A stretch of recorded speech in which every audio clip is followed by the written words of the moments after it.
গোপন গুনাহ এবং অশ্লীলতা যারা নিমজ্জিত, ধ্বংস আপনাদের অনিবার্য।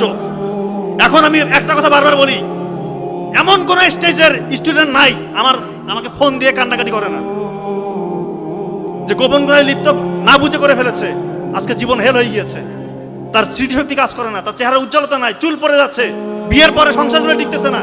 প্রবাসী ভাইরা বলতেছে, স্যার এমন ভুল করছি, এই যে অশ্লীলতা ছড়াচ্ছে, এই যে মোবাইল ফোনগুলা, এগুলোকে দেওয়া হয়েছে যুবক সমাজদেরকে ধ্বংস করার জন্য।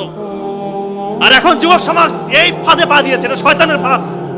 এই কাজ করবেন না, গোপন ইবাদত করেন, আল্লাহর কাছে এইটা থেকে মুক্তির জন্য দোয়া করেন, না হলে কোনো মুক্তির রাস্তা নাই।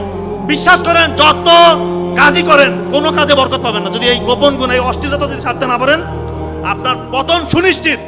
আপনি কত বড় হয়েছেন, আপনি ছাত্র, শিক্ষক, বড় মেম্বার অফ পার্লামেন্ট, ডাক্তার, বিজ্ঞানী, আপনার পতন সুনিশ্চিত।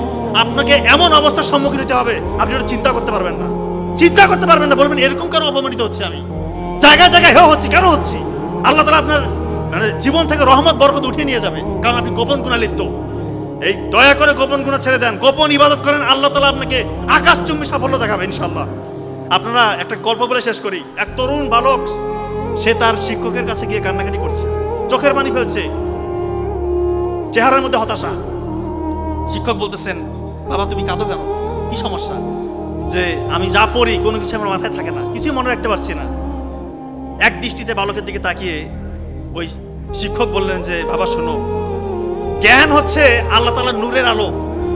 এই আলো সেই হৃদয়ে স্থান পায় বা স্থির হয় যে হৃদয়ে কোনো গোপন গুনাহ, যে হৃদয়ে কোনো পাপ বাস করে না। ওই দিন থেকে উনি পাপ থেকে নিজেকে মুক্ত রেখেছেন। ওই ব্যক্তির নাম জানেন? ইসলামের 4 ইমাম, তার এক ইমাম শাফি রাহিমাহুল্লাহ। ওনার যে মাযহাব, ওনার কোটি কোটি ওনার অনুসারী রয়েছেন। এরপরে উনি শুধু ইতিহাস রচনা করেছেন। উনি বলেছেন, আমার স্মৃতিশক্তি এরপরে এমন হয়েছে, আকাশ ছোঁয়া স্মৃতিশক্তি, আমি যা পড়ি তাই মনে থাকে, প্রতিটা পৃষ্ঠা উল্টাই, আর আমাকে দ্বিতীয়বার পড়তে হয় না। এত স্মৃতিশক্তি আল্লাহ তাআলা তাকে দান করেছে, সে অশ্লীলতা থেকে নিজেকে দূরে রেখেছে। এবং আপনার কি অবিশ্বাস হচ্ছে যে মানে পাতা পড়তেছে, স্মৃতিশক্তি এতটাই প্রখর? এখন দেখেন জাকির নায়ককে দেখেন না, চোখের সামনে দৃষ্টান্ত। কি সে জানে না রে বাবা রে, পবিত্র কোরআন, হাদিস, বাইবেলের old testament, new testament, Bhagavad Gita, বেদ, তোরাত, ত্রিপিটক, কোনটা গ্রন্থে তার নলেজ নাই। যে কোনো একটা বিষয় বলতেছেন, এমন ভাবে কোট করতেছে মনে হচ্ছে যে কম্পিউটার ছেড়ে দিয়েছে। আল্লাহ তাআলা কি জ্ঞান দিয়েছে! এজন্য বলবো, আপনারা শিক্ষার্থী, গোপন করা ছেড়ে দেন, গোপন ইবাদত করেন, আল্লাহ তাআলা ইনশাআল্লাহ বহু করে বাড়িয়ে দেবেন।